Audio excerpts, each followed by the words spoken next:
బంగ్లాదేశీయులు భారతదేశంలోకి రావడాన్ని సమర్థిస్తున్న వాళ్ళలో కాంగ్రెస్, తృణమూల్ కాంగ్రెస్, కమ్యూనిస్టులు ఉన్నారు.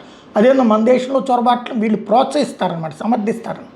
కానీ వీళ్ళ వల్ల ఉనికి కోల్పోతూ అస్తిత్వానికి నష్టం జరుగుతూ తమ బిడ్డల జీవితాలు చెలగాటమాడుతున్నటువంటి వాళ్ళని అంగీకరించని మనస్తత్వం ఇప్పుడు గిరిజనుల్లో వచ్చి, ఒకప్పుడు గిరిజనుల కోసం పోరాడినటువంటి వామపక్ష విప్లవవాదులు ఇప్పుడు ఆ గిరిజన ప్రాంతాలలోకి చొరబడుతున్నటువంటి మత ఉన్మాద గ్రూపులకి మద్దతు ఇచ్చిన కారణంగానే ఆ ప్రాంతంలో మావోయిజం అంతమైంది. సేమ్ టైం ఇప్పుడు త్రిపురలో చొరబట్టడానికి ప్రయత్నించిన బంగ్లాదేశీయుల్ని త్రిపురలో ఉన్నటువంటి గిరిజనులే తమ విల్లు బాణాలతో అడ్డగించారు. 50 మందికి పైగా బంగ్లాదేశీయులు తీవ్రంగా గాయపడ్డారు. కొంతమంది కడుపులో కూడా బాణాలు దించారు. ఇక ఎక్కడెక్కడ దిగాలో అక్కడక్కడ అలా దిగినాయి అనమాట.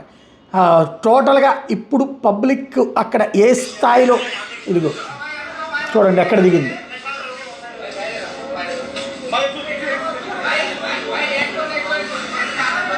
చివరి గిరిజనులు ఇట్లా పట్టుకుని దించేస్తున్నారన్నమాట.